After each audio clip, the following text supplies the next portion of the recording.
COVID-19 tips sponsored by Dept. 1. Practice social distancing. 2. Wear your mask when leaving the house. 3. Wash your hands regularly for 20 seconds using our Dept soap. 4. Cover your nose and mouth with a disposable tissue or flex elbow when you cough or sneeze. Choose Dept soap for that extra cleanliness. Dept soap is affordable and available nationwide.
Is now 19 hours 30 all across this beautiful country that we call Guyana.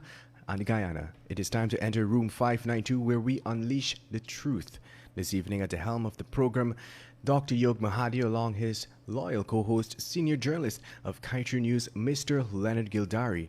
And this evening, their guests, a pretty woman with a head of hair to rival that of every gentleman in this room, Miss Deborah, Misir, former U.S. Deputy Assistant Secretary of Policy, U.S. Department of Labor, and Mr. Douglas Meurs, former political advisor and director for Somalia Office of the Secretary of Defense. Good evening, gentlemen and women. Good evening, and thank you, Kevin Smith, and good evening to you, my co-host, and to our two guests tonight. Ladies and gentlemen, all across Guyana, the Caribbean, United States, UK, Canada, and let me acknowledge our viewers that are joining us from Brazil, Suriname, St. Kitts, St. Vincent and the Grenadines, Barbados, Trinidad, and our small group but loyal followers in UK, of course, London there. How are you, ladies and gentlemen? Australia, New Zealand, and Ireland. I have to call them out, Leonard, because they have been so loyal with us every day. Hello. And of course, as of this morning, yesterday, in fact, we learned that we have quite some following in BVI. So, ladies and gentlemen, welcome and a warm good evening to each and every one of you all across this beautiful world of ours, coming out here from Georgetown, Guyana. We bring you room 592, where we unleash the truth. And ladies and gentlemen, these past days have been one filled with turmoil, not just past days, these past 135 days has had us really take a deep dive into this Guyanese stock, into this thing we call Guyana, not as a country, but as a community, as a society. And ladies and gentlemen, we all know what would have transpired over the past couple of weeks. But we also know that we believe surely there is light at the end of the tunnel. It may seem very opaque at this stage, but we certainly know that there is light at the end of the tunnel. And there is more so that light at the end of the tunnel because we see that our international associate, affiliates, friends, collaborators are all voicing their opinion on what is happening here in Guyana. I must remind you all that sanctions, this word sanctions, that seems to be so new to Guyana. Sanctions have been imposed in one form or another, imposed upon many, many, many countries, maybe all the countries over the world at one time or another in our history. And many times these countries and the persons may have been found wanting. So today's sanctions is a reality for Guyana. Mind you, ladies and gentlemen, Guyana would have been supportive of or expressively in disagreement of sanctions imposed on other countries and other persons. For example, we were supportive of sanctions upon South Africa during the apartheid days. We were opposed to sanctions against Nicaragua and sanctions against Cuba. So Guyana has been part of an international community where we supported or opposed sanctions. It is not new to the politicians, ladies and gentlemen. But today's sanctions has become a reality to Guyana. What does it mean for our people? What does it mean for our country? At the cusp of being among the richest nations of the world, we have found that we have a deep deficit of right-minded politicians. Maybe we are not unique there. This is happening in other countries in the world. But to discuss this and more, particularly to look what does sanction mean to Guyana, what can Guyana look forward to, how can we emerge, which is the best thing to discuss, how can we emerge from the state we're in? We have here, ladies and gentlemen, two distinguished persons in room 592 tonight. And let me remind you, while our introductions are largely inadequate, I would still want to share with you just a few words about our distinguished lady and gentleman here tonight. And the gentleman is not Leonard Gildarie, it's Mr. Douglas Meurs. So ladies and gentlemen, let me take my pride and pleasure to introduce to you Miss Deborah Misir. Miss Deborah Misir is a partner at the New York-based Lally and Misir LLP.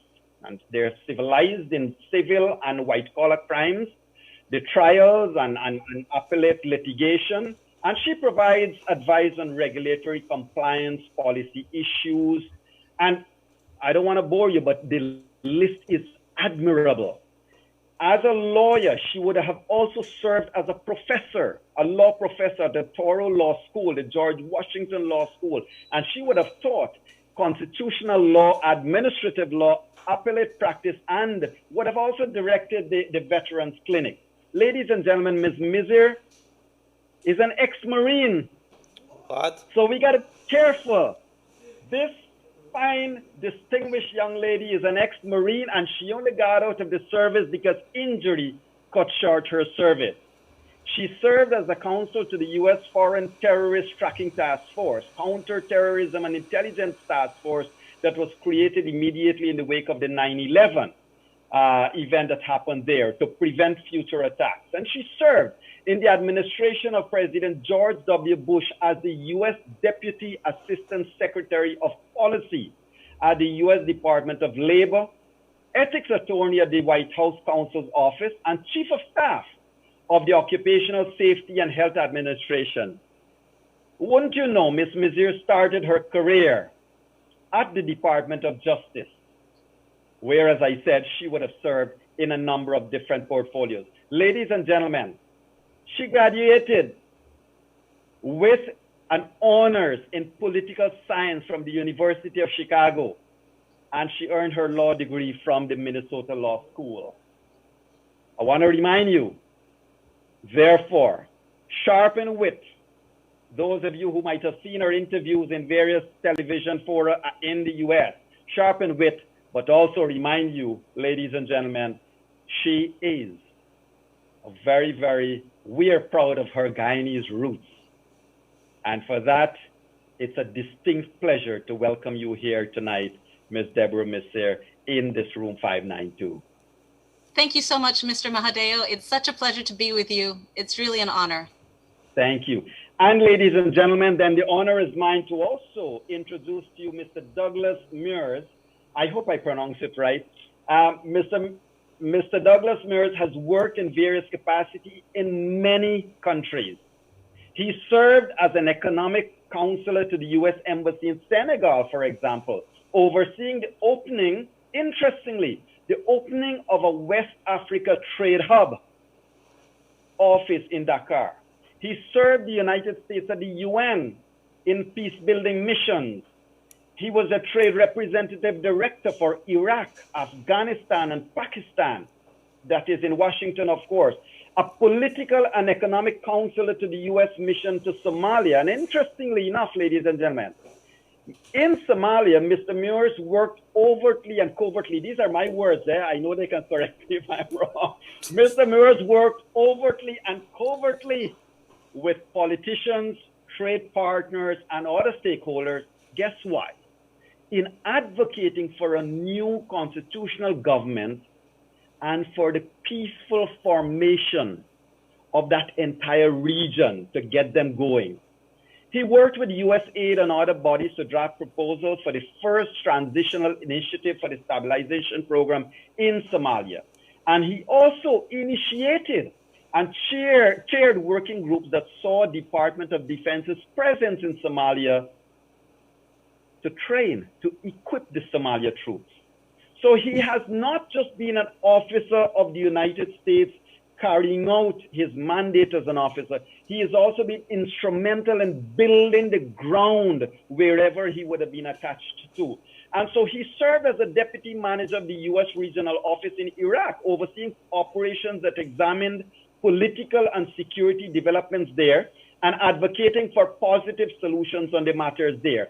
And he continued to provide policy management and recommendations to the Secretary of Defense on matters relating to security, counterterrorism activities, etc. So ladies and gentlemen, in my own view, this gentleman works, as I said, not just to serve his own country, but he has distinguished himself that in serving his own country, he's also going to serve those countries into which he has been provided the honor of serving his own country. So Mr. Meurs and Ms. Misir has joined us here tonight, and Mr. Douglas Meurs, I want to tell you, welcome, sir, on behalf of Guyana to room 592. You're muted, sir.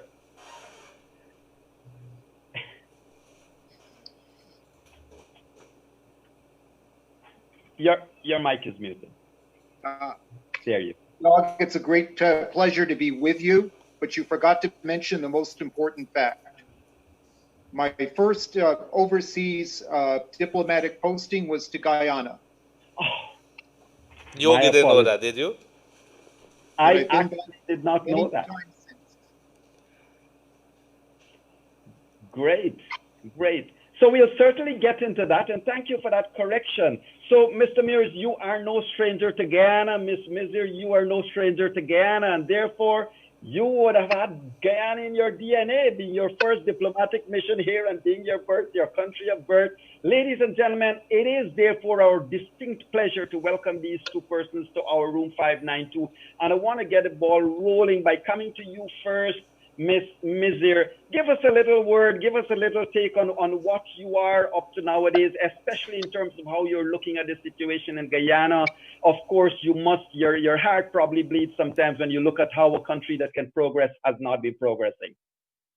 Absolutely, Mr. Mahadeo. And I come to you tonight and to everyone who's listening and to the people of Guyana and say, I'm an American, but I love Guyana. My parents are both from Guyana. I've spent a lot of time there.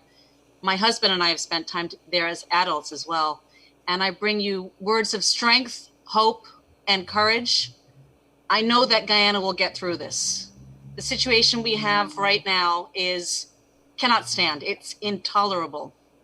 And as Ambassador Lynch and Secretary Pompeo have rightly said, caretaker President, Mr. Granger, respectfully, it's time to leave. It's time to respect the will of the people, respect the will of the voters, and let's move forward together constructively. Thank you. Thank you for that, Ms. Misir. And Mr. Douglas Meurs, sir, Over to you. Well, I've certainly drank the black water and eaten the lava. And, He knows, he my knows. wife is He knows, Guyanese. Yogi, he knows. Sorry. So I echo Deborah in wishing an end to this unfortunate situation and for the properly elected government to duly take its place as soon as possible. Great. And if you don't mind me asking you this, sir, before we get into our substantive discussion, in your posting to Guyana, then, what stands out in your mind about Guyana going to those years? As you know, what stands out to you? Well, I've been back quite a few times in the last 2 years, and Guyana is a hotter, more crowded, but also more vibrant and more diverse place than it was those 30 years ago. And it's remarkable to see how Guyana is in the process of, I think, turning itself so it faces South America as well as the Caribbean and the United States and the UK. And I think it's a great transformation of the country to come, along with, of course, the remarkable, economic growth that we see from oil. But it'll be a cultural and a social revolution as well for Guyana. And I think this political chaos is just keeping people from facing the many problems that Guyana needs to deal with to adjust itself to these changes. Yeah, and did you really drink the black water and eat the organic stuff? The man knows about it. Who are you asking him for?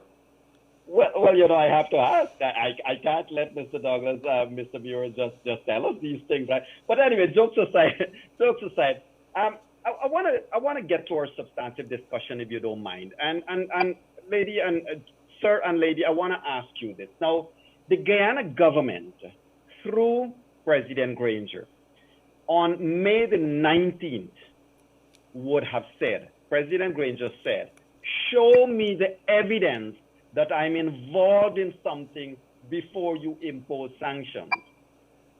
And interestingly, the U.S. ambassador today was asked the same question. Are you not putting the cart before the horse? Why are you imposing sanctions when the government said it didn't do anything wrong?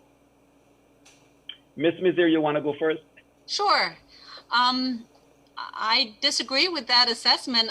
Whoever asked the ambassador that question, as I said, I think the sanctions are warranted. There was an election several months ago at this point. There's been delays.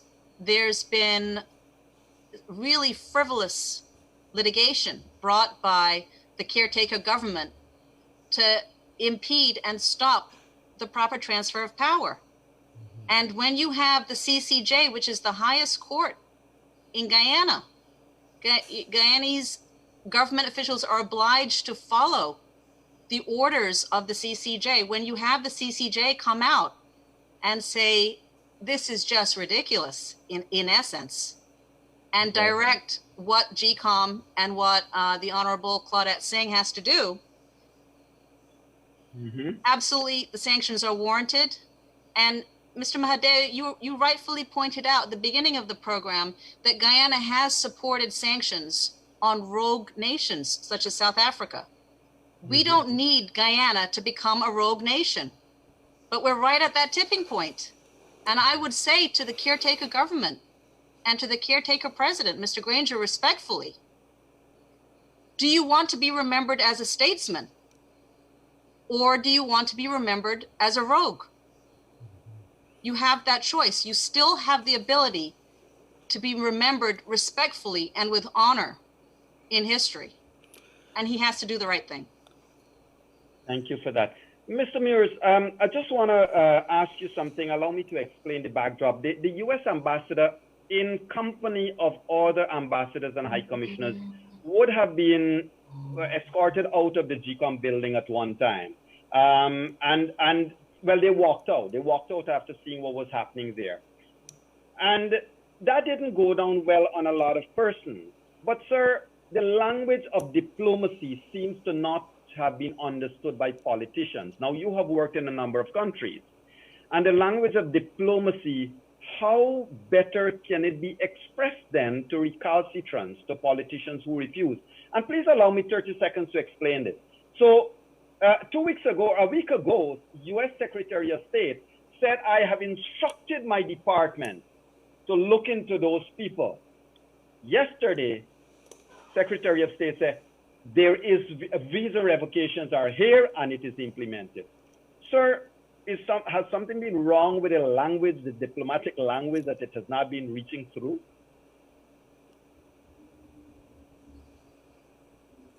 You're muted, sir. Let me say this, Mr. Mahadeo, and I don't speak for Ambassador Lynch, and I don't speak for the embassy. I hadn't had contact with either. But I've seen sanctions play out in many countries.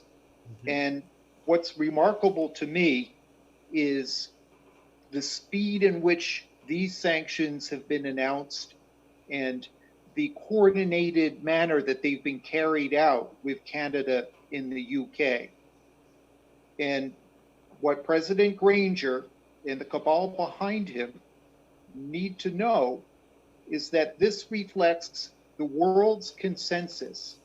CARICOM, OAS, the United States, Canada, the UK, Brazil, all of them are rejecting the APNU's pseudo-legalistic tactics of hiding behind a dubious interpretation of the Constitution and endlessly using the courts to stay in power and to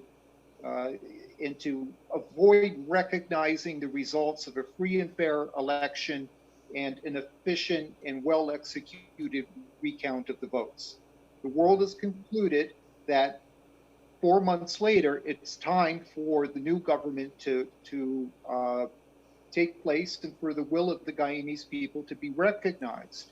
And this is not unilateral sanctions by the United States. It's not a symbolic act. A lot of effort has gone into a coordinated levy of sanctions by many different countries. And it's going to be quickly followed, I think, by sanctions from the EU and from Guyana's neighbors. And Granger needs to understand that the United States is not acting alone. It's not an isolated gesture that can be shrugged off. Thank you. And I want to come back at you, Mr. Meurs. And I'm sorry to bring this up at this stage, but the Guyana government, their spokesperson would have been on state television today and would have accused the United States of wanting to take such punitive measures because of a race card. Somehow, all of a sudden, people have realized that Mr. Granger is of a particular race. You have worked in Africa, you have worked in Asia, you have worked all over, Mr. Meurs. How do you respond from a diplomatic perspective to such accusations? It's ridiculous. We only recognize two colors, green of democracy and red for authoritarian and undemocratic regimes. And in this case, all of Guyana is green.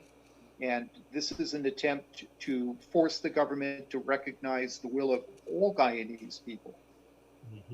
Thank you. Ms. Misir, you are a constitutional lawyer. You would have thought, United States Constitution. The attempts that would have been made to bypass the Constitution would have started since President Granger unilaterally appointed as chairman of GCOC. Ma'am, what would you have thought when you were seeing the travesty that would have been imposed upon Guyana to go to the CCJ to determine that 33 was a greater part of 65 because the government lost that confidence motion? Respectfully, Mr. Mahadeo, how embarrassing. We know how to count in Guyana.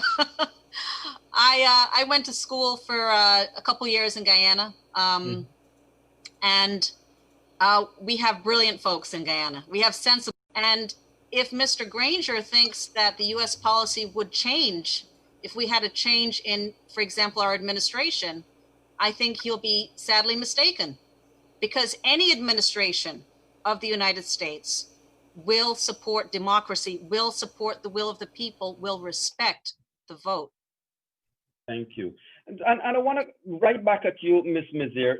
There is a notion that has been discussed in the same platform 2 nights ago, where one of our guests put forward a theory that whether, given what Granger and his team would have done, whether the chairman declares the opposite side as having won these elections, that Mr. Granger may refuse to step down because too much has happened, water has gone under the bridge. What then would be the nature of sanctions? And immediately after you, Mr. Meurs, if you could answer the same question. That's a great question, Mr. Mahadeo. And the process really started today with the announcement by Ambassador Lynch. But there's a number of things. There's a number of tools at the disposal of the US government. There's a number of laws, starting with the immigration law, of course. And it's important for Guyanese because Guyana is so close to the United States. There are over 1 million Guyanese Americans in the United States. I would venture to guess that most of the officials in the caretaker government have relatives living in New York, Florida, Maryland, all over the United States, who are US citizens and who are green card holders. They themselves, the officials, many of them are US citizens or green card holders, or certainly want to avail themselves of B1 visitor visas. So right from the get-go, that access or entry into the United States is now going to be a problem for them, and potentially stretch out to their family members, their immediate family members, who may be working with them to, again, frustrate the will of the Guyanese people and frustrate the will of this election. Their immediate relatives are going to find themselves also subject to sanctions. Immigration is one area. Another area is financial. Of course, we have the FATCA.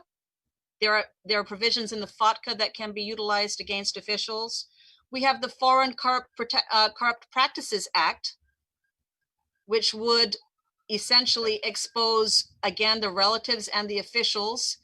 Anyone who is a US citizen or a green card holder and is engaged in corrupt acts could potentially be liable, criminally liable under that act. There are other diverse acts, the Foreign Tort Claims Act. If a US citizen is harmed by the actions of the US government, and again, there are a lot of US citizens in Guyana, they have standing to bring private suits in the United States against those officials and against their family members. And the list goes on and on. There's the anti-money laundering statutes. There's the no-fly list. There's the terrorist list. It depends on how tough the US government wants to be. And the message from President Trump and the message from Secretary of State Pompeo has been unambiguous. You lost the election. At this point, you're engaged in the actions of a rogue government. It's time to go. Thank you.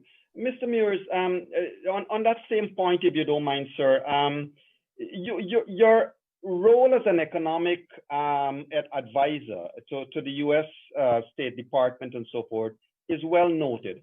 Sir, we believe here that you guys, when I say you guys, I mean the world at large, would have already imposed sanctions in a way. We can't have access to our own oil monies because the bank over there would have said, we can only release it to a legitimate government. Your thoughts, sir?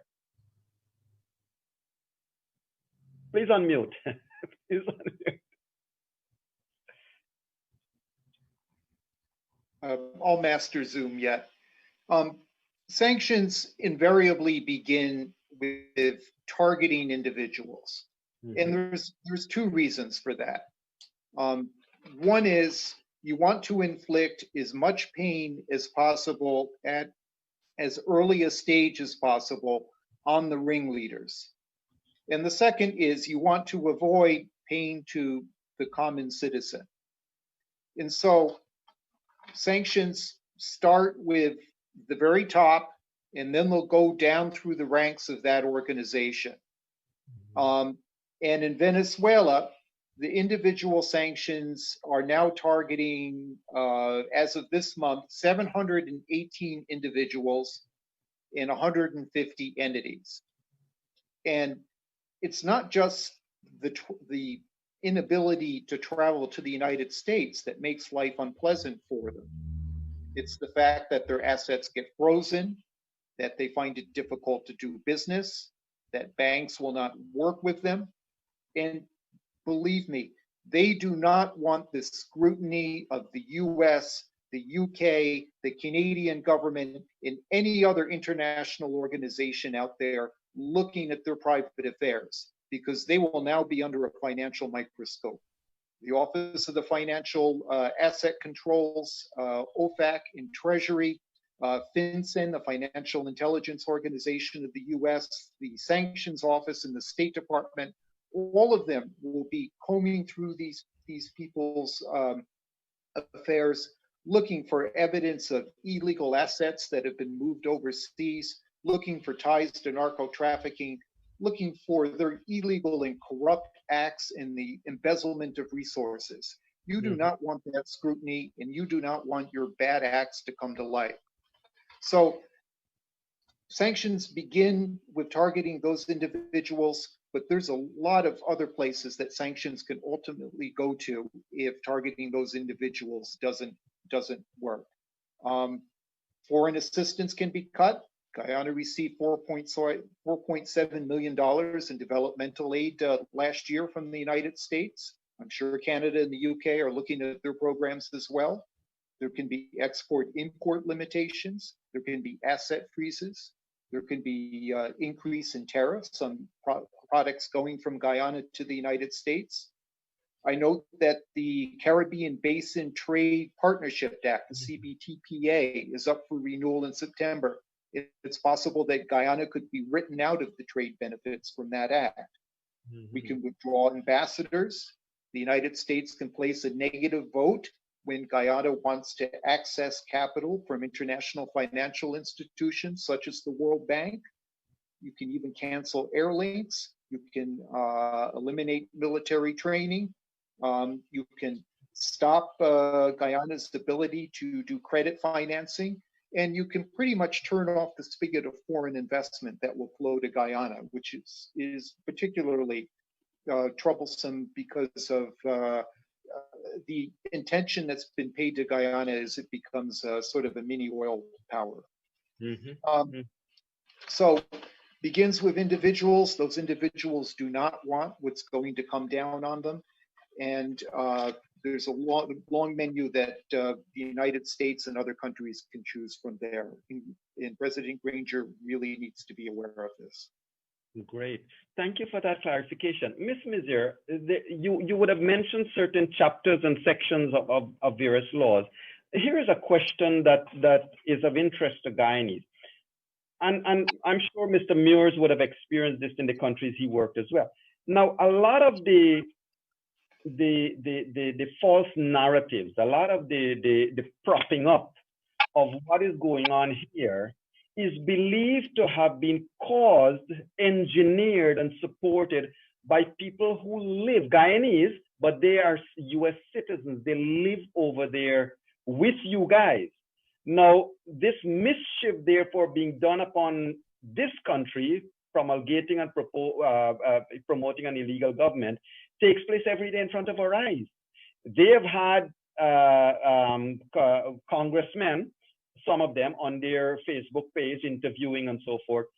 So, Ms. Misir, whether Guyana and people who are US dual citizens do this, and how then can you tell Guyanese, well, we're going to impose sanction on the people locally?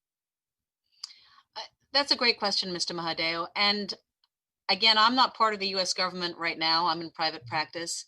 But I would venture to guess that the US government is well aware of those individuals and is monitoring what they are doing. And they are putting themselves in legal jeopardy. The panoply of sanctions that Mr. Meurs articulated just now, it can be even more severe for a US citizen. They don't want to be indicted and hauled into federal court on wire fraud, on conspiracy to commit these acts, and they are liable for them. And it's very easy to prove it in federal court. I would remind our viewers that Manuel Noriega and Dino Burdase both ended up in US prisons. So the reach of the United States is far, it is strong, and it is righteous in wanting to ensure that the will of the Guyanese people is respected. Mm-hmm. And Mr. Meurs, the same question to you, sir, because in working in the West Africa region, I'm sure you would have had scenarios where persons from within the US would have been supporting the instability in areas you work. How would you have dealt with it, sir? Please unmute.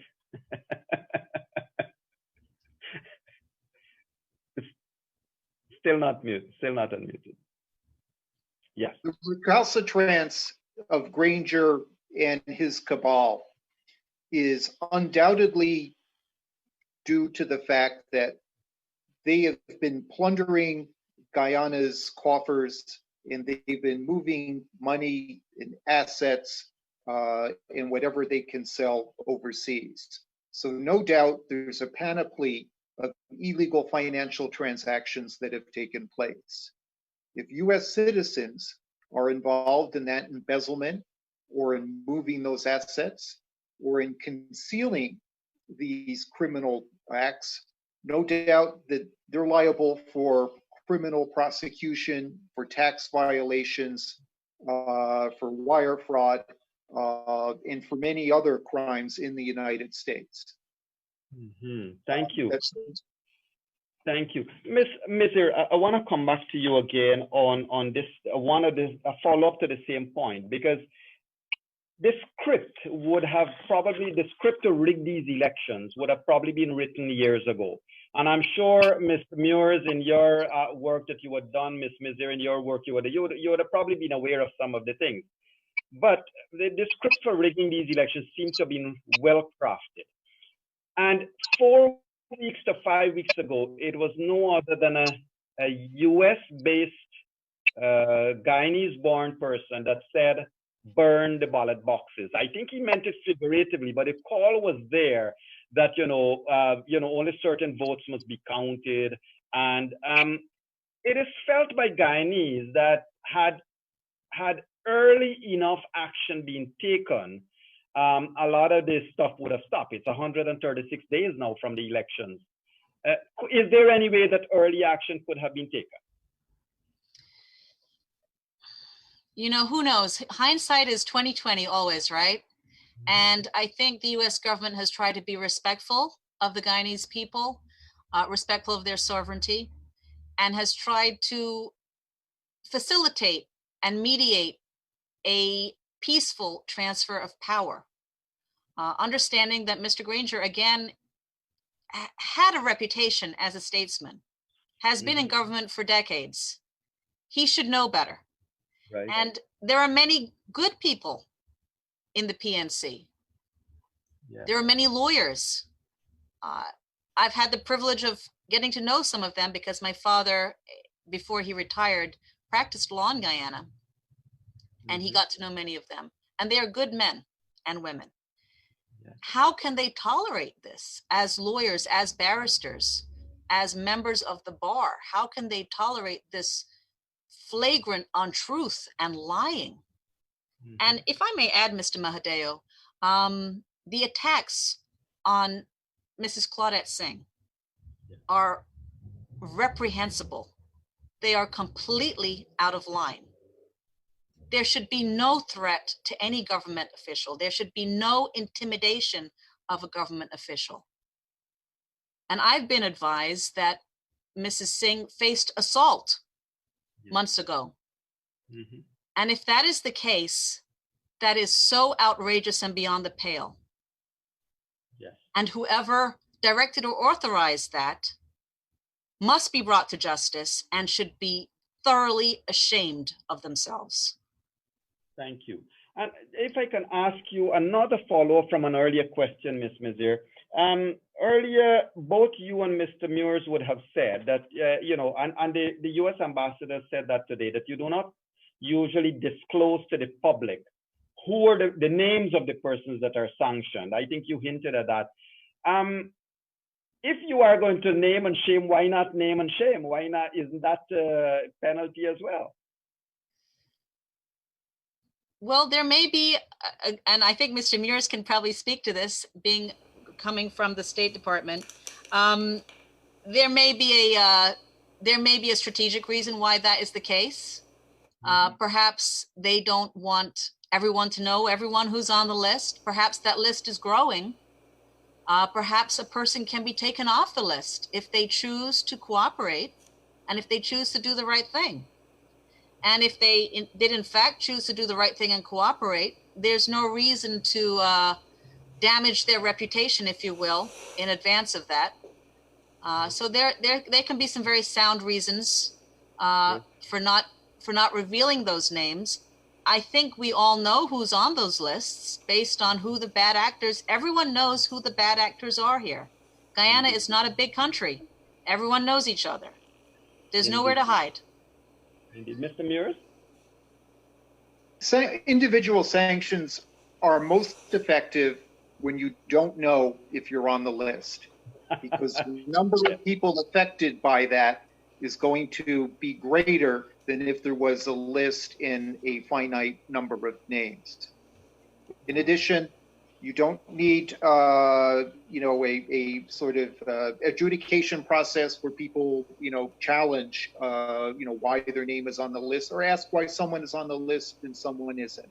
It's best to keep things simple, and it's best to keep things unknown so the maximum number of people wonder or perhaps change their behavior in order to avoid being designated on the list.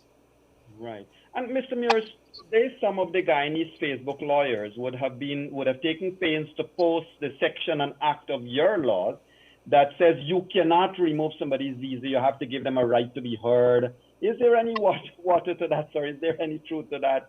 Is it a misrepresentation? No, I'm not a lawyer, but my understanding is there is not. This isn't something that can be challenged in court. A visa is a privilege that's granted you. It's a privilege that can be taken away. Thank you. Ms. Misir, that's right up your... There's a doctrine called consular non-reviewability, okay? It's sort of a cornerstone of our immigration law. And what that means is the actions of Ambassador Lynch, the actions of consular officers in Guyana cannot be challenged or cannot be reviewed in any U.S. court. Moreover, as someone who has practiced for many years on both sides, government and private, in the immigration area, I would caution anyone who thinks they're going to challenge this with the warning that you're not likely to prevail. You're not likely to prevail. The U.S. government has broad authority to limit or restrict the entry of aliens, meaning people who are not U.S. citizens, into the United States. And it has that authority also with respect to green card holders. So you're facing a long haul if you think you're going to fight this in court. You're not going to be successful, in my view. And thank you very much for that, Yog. I must put in there. I want to apologize for disappearing for a little while, and good evening to our two esteemed guests at the moment. Yog, I must tell the people of Guyana something. I want to apologize. We got a break there. For the third time in as many nights, we would have been cut off, sure. Too much coincidence at this point in time. But so we are investigating it. On behalf of management, our apologies. But 3 times in as many nights, we are investigating. It's not going to happen again. No. But it is what it is. But I want to ask the two guests a question that would have come in from our people that are listening. And that is, if Guyanese, while the U.S. Embassy today says that they don't want to name the person, they can't, is there anything that anybody in the United States could do, as a citizen maybe, that could request such information? Is there anything that could happen like that?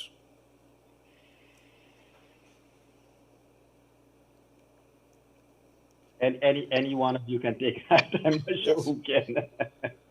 Mr. Meurs, would you like to go?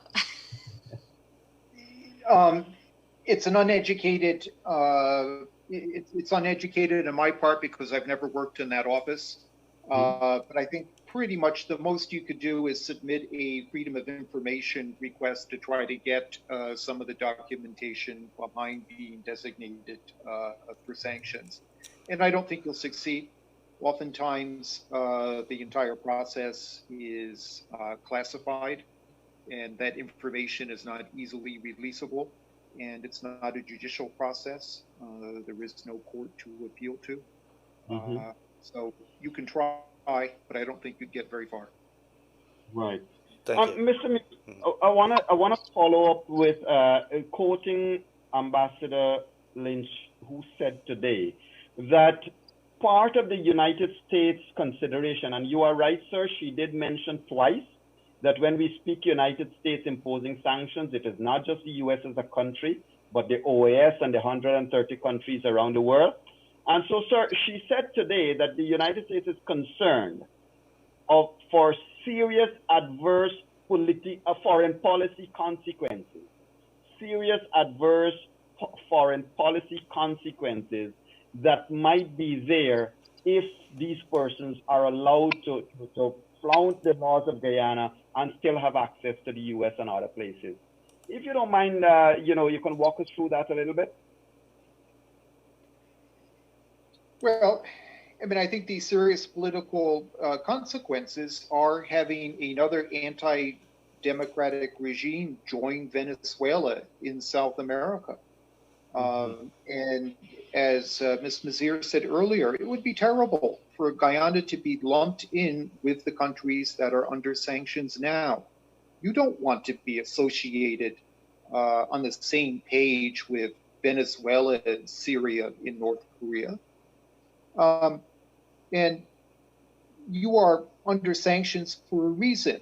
You have engaged in anti-democratic acts. You have likely embezzled the financial resources of your country, and you've otherwise thwarted the will of the people. For all of those reasons, you are not the upstanding individual to whom a visa could be given. It's a moral argument as much as it is a legal one. Correct. And sir, if you don't mind, let us say that a sanction of individual sanction is imposed on Yog Mahadeo. Is there also not something hidden there? Because unless you reveal that Yog is sanctioned, you can go and still enter into all kinds of contracts and all kinds of things that might be inimical to my country people.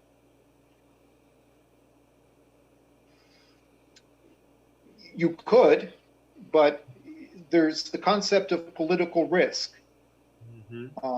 When someone that you're trying to do business with, yes, particularly a large corporation in the United States or elsewhere, is aware that there's a strong possibility that your name is on such a list for the acts you've committed, they probably will not do business with you. Great. So and thank you for bringing it up, because I didn't want to say it in my own words, but am I right to then conclude, sir, that by the United States or any country announcing that persons in Guyana have been slapped with sanctions, it then advertises that, okay, don't do business there. Am I right to say that, sir? You said that very clearly and succinctly. Thank you. Ms. Misir, I want to come back to a little bit of the legal point. The Granger government has, as of yesterday, insisted that it is not to be blamed for creating this 136 days delays. It is saying that it is private citizens who are taking these actions to court, and it cannot interfere with these actions at the court. Right. It stands sanctimonious and sacrosanct. Your comment, ma'am. Well, it sounds like everyone knows what's happened. Everyone with a working brain knows what's happened, and I don't know who that spokesperson thinks that they're fooling, if you will. Let me be, just direct to the point. That's kind of nonsensical. It's directly been the actions of the caretaker government that have led to this delay. There is no question about it. The CCJ came right out and said it. That is why all the governments, the United States, the United Kingdom, the OAS, CARICOM, that is why they have spoken with one voice, because they are quite aware of what the caretaker government, what Mr. Granger has done.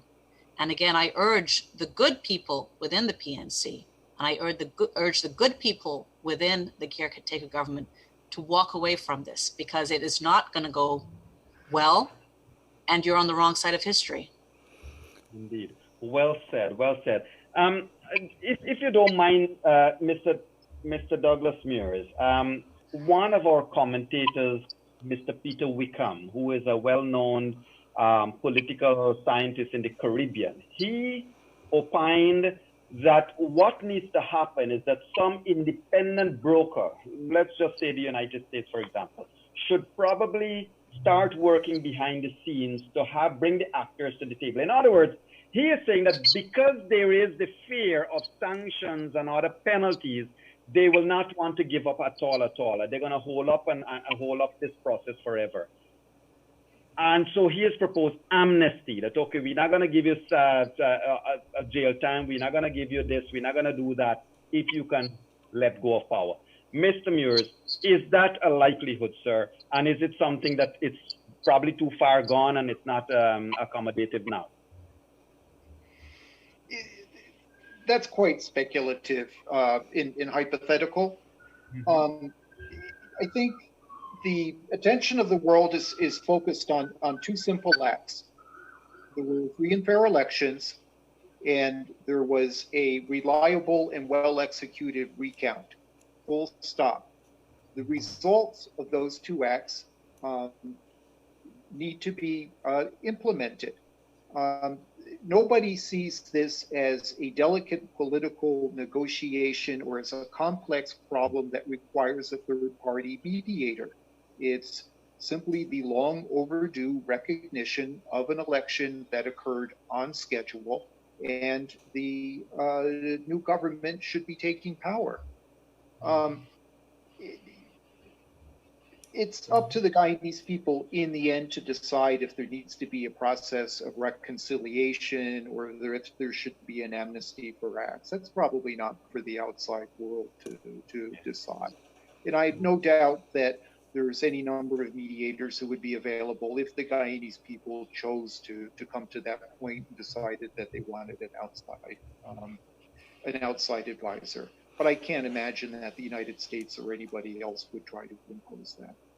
Yes, Thank you. and if I may, Yog, here, this is one of the issues that were raised. So the actions by the U.S. State Department is directed at people in Guyana, but there are others who are living overseas, right in the U.S., that may be parties to the coalition, and others here who are agitating, who are saying things, who are on Facebook, who on social media, making a lot of comments. Is there anything that the U.S. that maybe that it could do, because these people are standing contrary to what the U.S. State Department, what the U.S. government is saying? Is there anything that could be done to them? Well, I must say, Leonard, you would owe whatever it is you could owe. Maybe a Guyanese gift to both Ms. Misir and Mr. Meurs, because they did deal with that way. My apologies when I was off. Okay, good, great. So again, I just want to move on. Ms. Misir and Mr. Meurs, I am sure you would have been asked this from other countries. A lot of the government operatives have said, what moral ground does the USA have to preach on Guyana about its elections when the US itself has a lot of complaints and saying Russian meddling and this and that and the other? How do you respond to that accusation? Ma'am first and then sir. Well, first of all, in the United States, we have had peaceful transfer of power for 200 years, more than 200 years. Okay. And when our Supreme Court speaks, the political parties and the administrations have to listen. in the case of Guyana, the CCJ has spoken, and the caretaker government refuses to abide by the rule of law. That's clear as day to anyone. Thank you. Mr. Meurs? Well, this argument has come up over and over again in the last 50 years. I think that there's been over 200 examples of sanctions being levied by the United States, and probably worldwide, the number of sanctions imposed has been in the thousands. And people always say, well, if your house is not perfectly in order, how could you do that to us? And the answer is, the world isn't always consistent. Elections in the US are free and fair for the most part. Sometimes they're not well organized, but they're still free and fair. And the United States will continue to impose sanctions, and that is a fact of life. And if you want to be a member of a democratic community like CARICOM or the Organization of American States, you need to meet those standards. And if you do not, other countries that are members of those organizations or any other international alliance of states will censure you. Thank you. And just going back to this thing about who are we protecting and who are we penalizing, ladies and gentlemen, I want to just pause for a couple seconds to acknowledge all of you joining us by radio all across the country as well, Pomeroon, Corriverton, Blackbush, Polder, wherever you're joining us from. Once again, it's good to have you here in this interesting discussion. Ms. Misir, one of our attorneys, in fact, former Attorney General, Mr. Anil Nandlal, said the following. He said, Guyanese, sanctions are for the protection of Guyana and Guyanese against those who wish to destroy our own country. Your comment, ma'am. Sounds accurate in this situation, right? Yeah. Let's not forget, and you know better, Mr. Mahadeo, than I ever could, but ordinary Guyanese are suffering. There's a lot of economic deprivation. Mm-hmm. And people are holding out hope for the new beginning that this government can bring. They're holding out hope, and in the meantime, they're suffering because of the actions of the caretaker government. So these sanctions are designed to force Mr. Granger and the caretaker government to abide by the will of the people. That's all. Thank you. And Mr. Meurs, just to set the record right, because you mentioned you hinted something like this before. Ladies and gentlemen, the sanction is not imposed upon a person in terms of taking a side. The U.S. ambassador was quite clear of that. They really don't care who forms the government as long as it is the party that won the will of the electorate. But Mr. Meurs, the question I have for you then, or for your comment, not a question, for your comment, please. In 2015, it was the U.S. that would have been part of the forces that Guyanese saw, some Guyanese saw that was against the PPP and supportive of the PNC, and intervened to get them into office. And intervene, I mean, in a positive way, enforcing and ensuring law is followed. So, sir, how do you feel when you're now told that you could have only intervened on one side of the coin and not allowed to intervene again? Well, I think the United States position, as well as the position of every other country that's announced sanctions against Guyana, as well as CARICOM in OAS, is in support of the process. And the process is free and fair elections, regardless of what the outcome is or who the victor might be. And I want to go back to the question you asked earlier about what the impact is on the Guyanese people. Yes. I mean, clearly the first impact is their will is not being recognized. But the second impact, and I think this is one that President Granger needs to pay particularly close attention to, is Guyana is truly the land of opportunity. Between its rich natural resources, between the oil revenues coming in, between the attention that Guyana has received over the last 2 years as oil was announced and as elections were carried out, there are any number of rich commercial and industrial and natural resource extraction opportunities that were open to this country that are now in the process of being closed. And if you think you should remain in power in order to take advantage of them, you're sadly mistaken.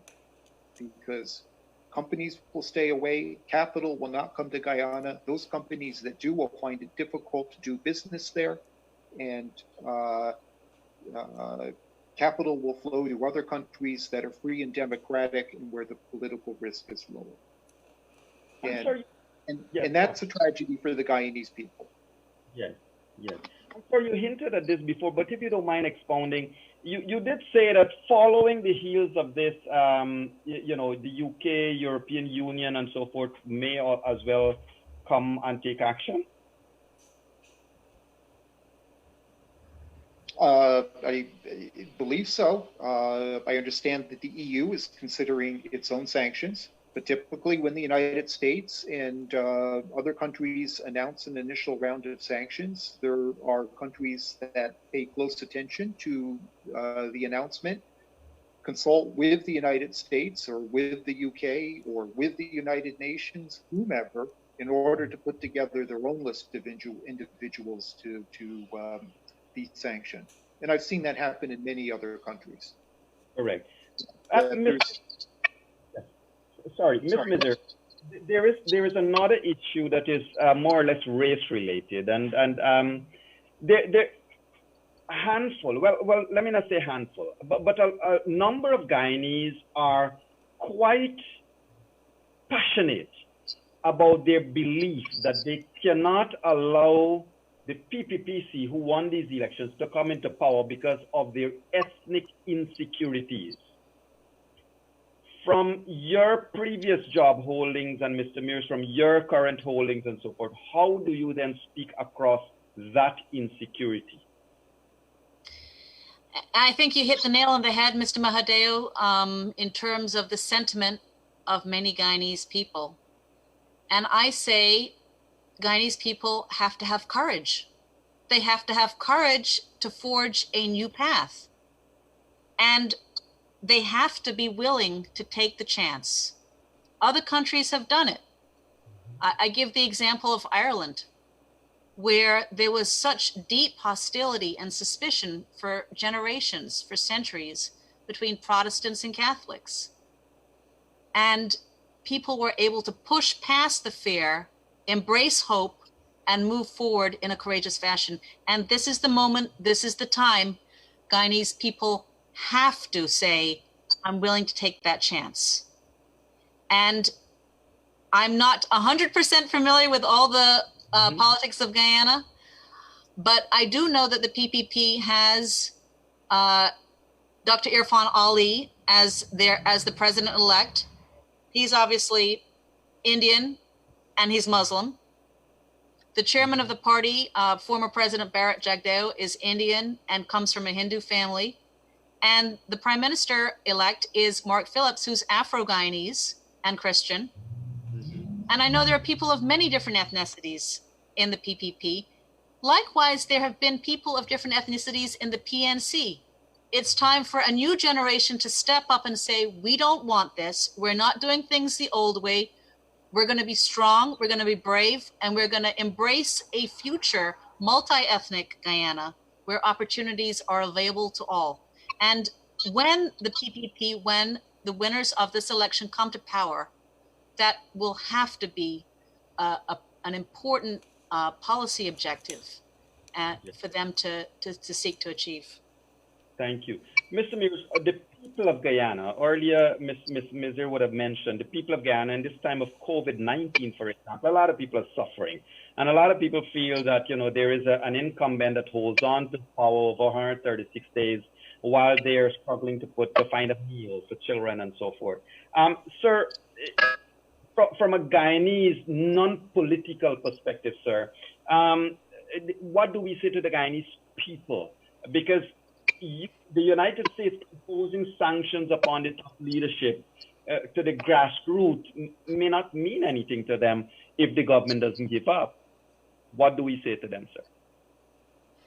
Well, I think you say two things. The first is sanctions will initially target individuals, those at the head of their organization that refuse to recognize the will of the Guyanese people. and carry out the results of the election. And sanctions are not targeted at the average person on the street. The second thing is, despite sanctions, assistance from the United States, and I would imagine from the other countries that have imposed sanctions to Guyana for coronavirus will likely continue and probably increase. Yes.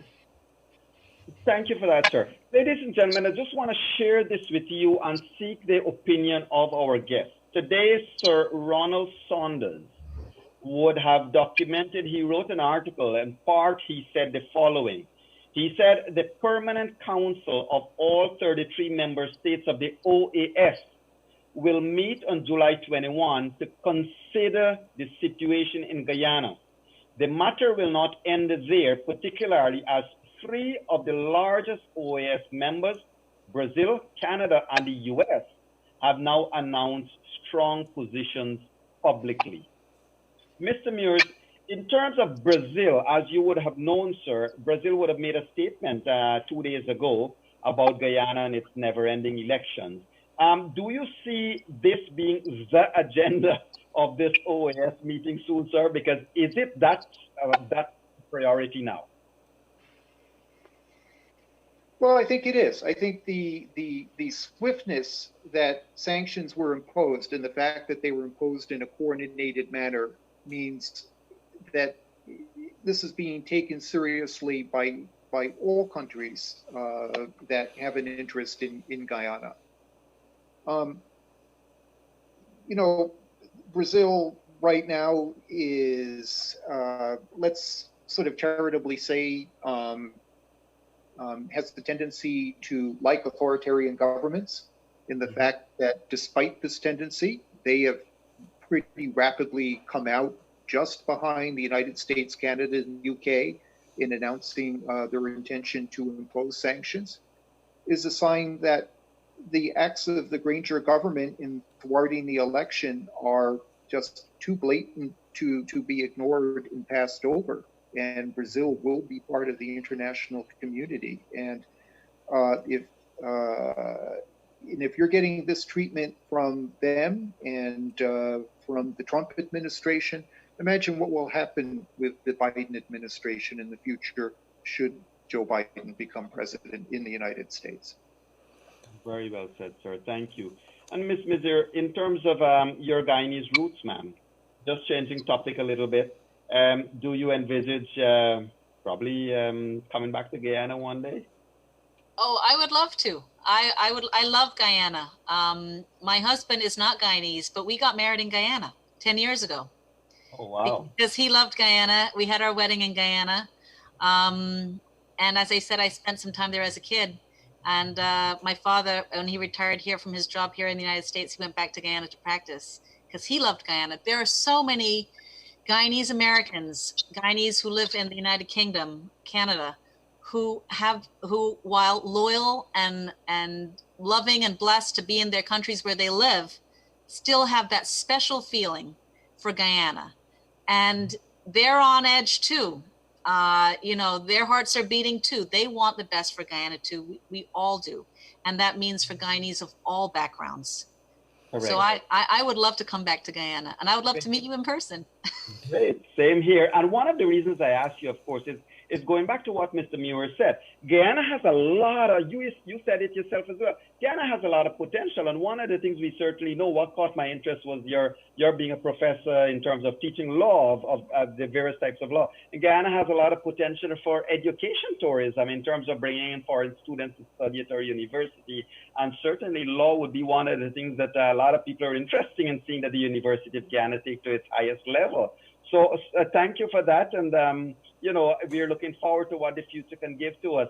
In wrapping up our discussions here, Leonard, I don't know if you have any other burning questions for our guests. I don't necessarily want to keep it going. No, yes, thank you very much, Yoga. We have some questions here from our listeners and lookers, and they're asking, They've been talks about having boots on the ground, maybe asking for international help. So I don't know if I missed it a little early when I was out for a little while, but I want to ask maybe our two esteemed guests, what are the possibility of that, and could we probably walk through that? How do you arrive at that, something like that? Yes, I mean, Ms. Misir, I could probably direct it at you first, and Mr. Meurs, you second, because the issue here is whether there is a contemplation of a boots on the ground kind of approach, where if this thing were to prolong any further. I thought just a little addition to that. Some people have been calling for, and these are viewers, listeners, for maybe UN troops or something. I'm not sure how that works, and I hope to God we never come to that day. But it's good to have a conversation like this. You know, Mr. Mahadeo and Mr. Leonard, I share that feeling. I hope to God that doesn't happen either, because Guyana has historically been a nonviolent, peaceful place, despite the political conflict the country has endured for many decades. It's generally been peaceful, and there's been very little bloodshed, and it should not come to that. The Guyanese army is relatively small, and it's a professional army. It's not Venezuela. It's not under the thumb of a Mr. Maduro. It's not ready to spill the blood of its fellow Guyanese citizens. So I would expect the Guyanese military and their senior officers to conduct themselves to the highest standards to which they've been taught, and in the finest tradition of the Guyanese army, remain apolitical and remain committed to democracy and respect for the fellow Guyanese citizens. Mm-hmm. I can't imagine that the learned people in the PNC leadership want such a scenario. And again, great efforts are being made to show them, again, they have a choice. They can be statesmen, or they can be pariahs and rogues and remembered disfavorably in history. Mm-hmm. Thank you for that. And Mr. Meurs, indeed, Mr. Leonard's question is well pointed, and I want to refer it to you because, persons from within the current party structure of the incumbent would have said that they wanted they're calling on the president to declare a state of emergency, in other words, to take power regardless of what is the declaration. Sir, in your mind then, I mean, I hope it's not an inappropriate question. Doesn't that place an army, doesn't that place the security forces, the police, under terrible position? I mean, on one hand, the president is the commander-in-chief, and on the other hand, if he stays in power, then what happens? Kindly unmute. I think today the scenario of foreign intervention, foreign military intervention in Guyana is virtually impossible to foresee. Guyana has always, by and large, solved its problems peacefully and found its way through political crises without widespread blood in the streets or civil disorder. Mm-hmm. However, there are similar countries that were similarly peaceful and ended up on a long, slippery slope down to the point of civil war, the country falling apart, and the foreign community forced to intervene simply to save the lives of mass numbers of civilians. And that has happened in the past. It will happen in the future. Pray God that does not happen to Guyana. Thank you, sir. And as we are going to come to wrapping up our program time, Ms. Misir, I would want to ask you for your, I wouldn't say parting shot, your parting words to the Guyanese politicians and on both sides of the divide, because on one hand, you would want that the PPP would continue to influence their supporters to remain peaceful and calm. And on the other side, your words, please. Thank you, Mr. Mahadeo. First of all, thank you so much. It's been such an honor and pleasure to speak with you, Mr. Leonard, and Mr. Meurs tonight. And I've learned a lot from speaking to all of you. I end sort of where I began, which is have hope, have courage, and have strength. It is a fundamental human right for the Guyanese people's vote to be respected. It must be respected, and come what may, it will be respected. I urge the Guyanese people to have the courage to move forward with strength and forge a new beginning, and recognize that the diaspora, the Guyanese diaspora around the world, is fully supportive of them, and that in important countries such as the United States, the United Kingdom, the European Union, CARICOM also recognize what is just and fair.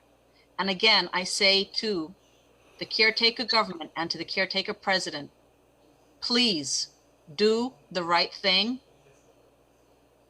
Step aside. It's time for a new government. Be part of a new Guyana. Don't become a pariah to the entire world community. And with that, God bless. Thank you so much, Ms. Deborah, Misir. Mr. Douglas Meurs, sir, your closing words, if you don't mind, for our politicians in this lovely country. We certainly look forward for you to return one day in a more peaceful country that we can prepare. And before he goes there, we have one of our viewer listeners saying that when Mr. Meurs was here, he took him hunting. Mr. Meurs took the guy, he was a little boy then, took him hunting. So I presume there was a lot of black water at that point in time. I've swallowed some both on purpose and inadvertently. Thank you very much for your show and for what you do. And for bringing the voices of so many people and so many perspectives to both the Guyanese at home and abroad. And it's been very inspiring to see the Guyanese people come together and safeguard the ballots and make their voices heard and organize themselves. And I hope that this peaceful process of Guyanese themselves solving their own problems will continue. This is very simple. The sanctions are a step that comes about because the current administration in place has failed to recognize the results of an election and move on. Full stop. There's nothing more that needs to be said. Please do your duty, allow the next government to take its place, and open Guyana to business, because the future is very bright for Guyana. And I think we all want to see the Guyanese people move forward in peace and prosperity. Thank you so much, sir. And I do certainly hope that Guyana can benefit from your economic vision and your experience sometime in the very, very near future. Mr. Douglas Meurs, it's been a pleasure to have you here tonight, sir. A distinct honor for Guyanese to have you in room 592 and to learn. We want to assure you that as a people, we stand supportive of us playing our role in the world of nations. Ms. Misir, it's been a pleasure to have you. And likewise, we want to assure you too that, we welcome you here as often as possible and sooner or later on a permanent basis, hopefully. But to say to you that we certainly hope that, our discussion here tonight can put a lot of people's mind and their unease at a little bit of ease. Ms. Misir and Mr. Meurs, I must, in closing, let me, in appreciating thanks to you both, I must remind viewers and listeners, ladies and gentlemen, we have discussed a plethora, a wide range of things, including we have discussed that the United States has imposed individual sanctions upon persons in Guyana, while there have not been the liberty of disclosing who they are. That might have also been because who knows whether the list is small or it's large, or it has the potential of taking people out for adopting good behavior or adding people on for being ridiculous or illegal, sorry. But the potential is there, and there are many reasons why the list is not explicit to the public. That being said, unfortunately, ladies and gentlemen, these people would learn that they're not their persona non grata when they board the plane to go there. Then they have to probably come right back. Aside from all of that, Ms. Misir and Mr. Meurs would have educated us as well that those people who are green card holders, and those people who hide behind the American veil, they too would do well to stay within the confines of what is acceptable, what is reasonable, and what is good and legal, and not to support an illegality in government that will end up in removing people of their electorate and their right to a vote. So it has been good to have you all here, ladies and gentlemen, as we say thanks once again to Ms. Deborah Misir and Mr. Douglas Meurs. Lady and gentlemen, sir, thank you very much, ma'am. Thank you very much. It's been a pleasure. Thank you, Mr. Mahadeo. Thank you, Mr. Leonard. Thank you very much, Ryan. Thank you. Good night. Good night. And ladies and gentlemen, let me say to you all across Guyana, the Caribbean, and wherever you've joined us from, thank you so much for joining us in room 592. And we certainly look forward to continuing this discussion. Tomorrow at 1:30, we have our usual elections watch under the leadership of Mr. Leonard Gildarie.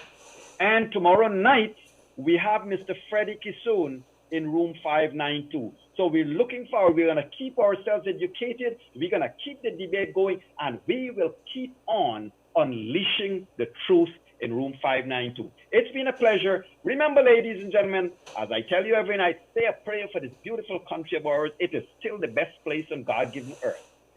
Stay safe. Be good. Bye-bye now.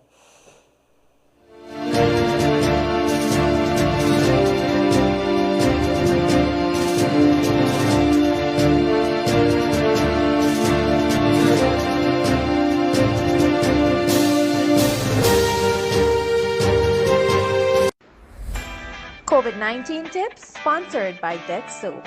1. Practice social distancing. 2. Wear your mask when leaving the house. 3. Wash your hands regularly for 20 seconds using our Dept soap. 4. Cover your nose and mouth with a disposable tissue or flex elbow when you cough or sneeze. Choose Dept soap for that extra cleanliness. Dept soap is affordable and available nationwide.